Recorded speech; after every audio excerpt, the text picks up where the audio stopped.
untuk beribadah, tetapi untuk menonton perlawanan sepak bola. Ya, antara klub Everton dan Tottenham Hotspur. Itu semua di Indonesia sebut tu Everton. Bahasa Inggeris dia beli Indonesia kan tuan, hebat. Arsenal. Kalau Arsenal itu Arsenal. Liverpool. Kita tak boleh tuan. Kalau Everton lah, mana boleh tukar-tukar. Ya, tuan-tuan. Ini ucapan pertama Nabi SAW. Kan? Jadi kita tiap-tiap tahun kita dah dengar cerita ni tuan-tuan. Tetapi kita nak ambil iktibar daripada kisah hijrah Nabi SAW ni. Pertama-tamanya tuan-tuan, kita lihat peristiwa hijrah Nabi SAW ini dengan satu lagi peristiwa hebat yang kita selalu sambut dan kita adakan ceramah-ceramah menyambut peristiwa ini. Apakah ada peristiwa yang saya maksudkan tadi tuan-tuan dan puan? Iaitu peristiwa Al-Isra' wal Mi'raj. Kalau kita lihat kedua-dua peristiwa ini yang dihadapi oleh Nabi SAW ini cukup kontra, cukup berbeza sekali. Kalau dalam peristiwa hijrah, dalam peristiwa Isra' wal Mi'raj, Nabi SAW boleh ke Baitul Maqdis, naik ke langit, turun balik, patah balik ke Mekah dalam masa tak sampai 12 jam. Tetapi kenapa dalam peristiwa hijrah Nabi SAW, Nabi menempuh perjalanan yang begitu sukar? Tak ada pun macam mana peristiwa Isra' Mi'raj tuan-tuan, boleh naik burak. Apa salahnya Allah Ta'ala boleh bagi apa? Nabi naik burak, cabut kan? Tak boleh kejar Suraqah, apatah lagi Abu Jahal, Abu Lahab, tak boleh kejar tuan. Tapi kenapa Nabi SAW dalam peristiwa hijrah ni menempuh perjalanan yang sukar? Nabi terpaksa turun ke bawah. Nabi terpaksa ikut jalan yang tidak pernah yang jarang dilalui oleh orang untuk pergi ke kota Yathrib. Nabi SAW turun dulu ke Gua Tur, berlindung di sana beberapa hari. Kemudian Nabi ikut jalan yang tidak dilalui oleh kebanyakan orang ke kota Yathrib. Ditunjukkan jalan itu oleh seorang bukan Muslim bernama Abdullah bin Uraiqit. Jangan tuan-tuan salah faham, Abdullah bin Uraiqit ni bukan Islam tuan-tuan. Kalau tuan-tuan pergi ke Medan, dalam satu kampung kita boleh jumpa masjid dan gereja sebelah menyebelah. Aku tak percaya tak? Macam surau kita ni, tu kat rumah orang tu ada satu gereja. Boleh percaya tak? Akak tak boleh percaya tak? Can you imagine? Boleh tak kita bayangkan? Tak boleh bayang. Di Malaysia ni takkan jadi. Saya khabar kepada saya, bilang dengan Pak Supir, ini di Malaysia enggak bisa terjadi. Boleh masjid sebelah masjid, selang 50 meter ada gereja sebelah. Ataupun jumpa gereja, selang 50 meter masjid sebelah. Tak jumpa tuan-tuan di Malaysia. Di Malaysia.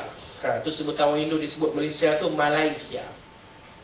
Okey juga lah kalau disebut Malaysia, marah kita. Terutamanya orang-orang Jawa. Sebab maling ni, perkataan Jawa, maling tu apa tuan-tuan? Pencuri. Kawak. Tu kata orang utara.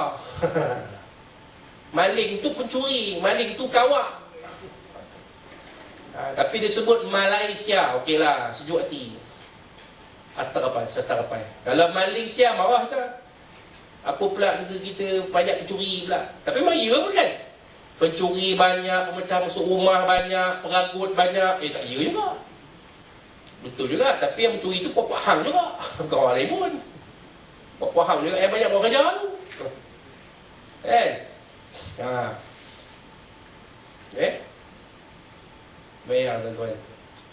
Kita tak jumpa tuan-tuan. Fenomena apa yang berlaku di Indonesia itu tak jumpa di sini. Sebab itu kita jangan heran tuan-tuan, Abdullah bin Uraiqit itu bukan beragama Islam. Namanya kebetulan Abdullah bin Uraiqit, tapi dia bukan beragama Islam. Tapi dia mahir selok belok jalan, tuan-tuan. Jalan mana, jalan belakang, jalan depan, atas, bawah, semua dia tahu. Jadi Nabi SAW ambil dia sebagai penunjuk jalan. Nabi memberi kepercayaan kepada orang nama Abdullah bin Uraiqib ini untuk menunjuk jalan.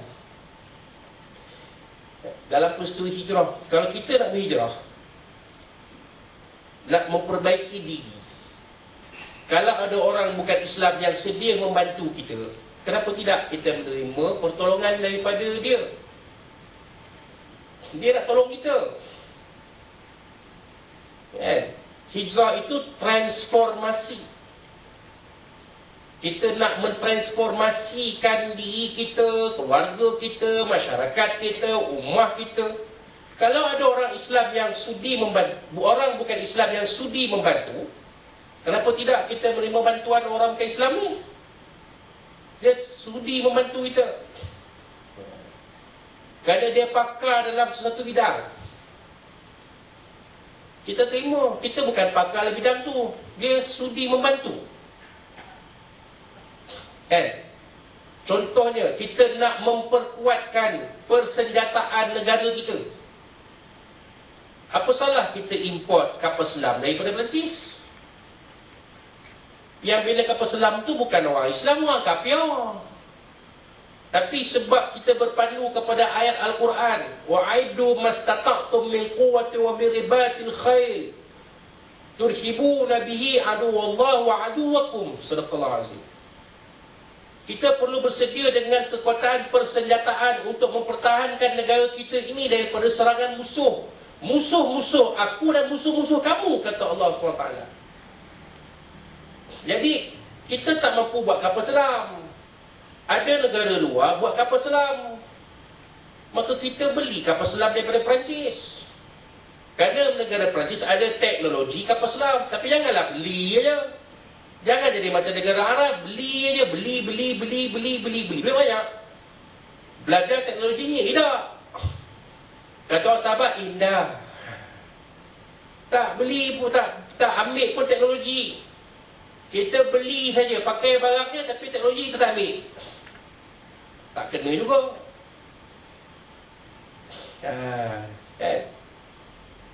Kita kaji balik, tuan-tuan. Kenapa peristiwa hijrah?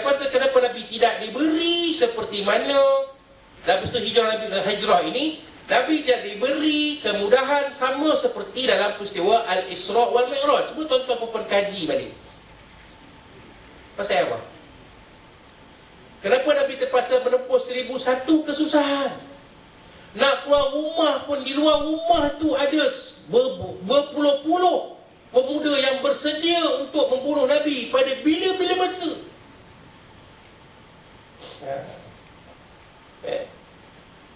Idea siapa yang bunuh ni? Idea syaitan. Syaitan menyamar sebagai pemerhati dalam sidang Dewan Rakyat Mekah. Jadi dulu pun ada pemerhati sidang parlimen. Bukan sekarang ni, dulu pun ada. Syaitan jadi pemerhati sidang tergempar parlimen Mekah. Syaitan menyamar jadi satu orang tua, pakai elok-elok, lawa-lawa, kemah-kemah. Memanglah rusuk parlimen kena pakai satu suit, satu lawn suit dengan songkok. Kalau nak pakai songkok kan, tak boleh pakai macam saya ni, tuan-tuan. Tak boleh. Tak boleh pakai macam saya, macam tuan-tuan lagi tak boleh pakai masuk parlimen, lagi tak boleh. Kena pakai satu long suit ataupun baju Melayu sepasang. Itu baru boleh masuk ke parlimen. Jadi syaitan pakai lawa-lawa yang elok masuk jadi pemerhati dalam parlimen. Maka Abu Sufyan, Abu Jahal, Abu Lahab bermesyuarat, macam mana kita nak buat? Apa kita nak buat kepada Rasulullah, kepada Muhammad ni? Kabarnya Muhammad ni sudah ada pengikut-pengikut lain daripada orang-orang di luar Mekah. Kita dapat maklumat perisikan kita bahawa Muhammad ini akan ke tempat lain berhijrah bila-bila masa, berpindah ke tempat lain bila-bila masa. Kabarnya Muhammad ni akan berpindah ke kota, ke Yathrib. Orang-orang Yathrib ada yang memeluk Islam dan mengajak Muhammad ni pergi sekali ke sana. berpindah bersama mereka ke sana. Apa kita perlu buat sekarang untuk menyekat Muhammad ini?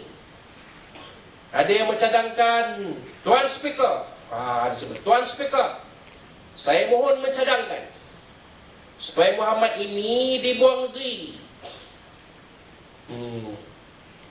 Ada pula yang jawab, Tuan Speaker, mohon saya mencelah. Cadangan ini tak sesuai. Kalau Muhammad ini dibuang ke luar negeri, memang itulah yang ditunggu-tunggu oleh orang-orang yang street. Jadi lagi susah kita nanti. Baik. Apa kata cadangan lain? Tuan Speaker, saya mohon mencadangkan supaya Muhammad ini dipenjara.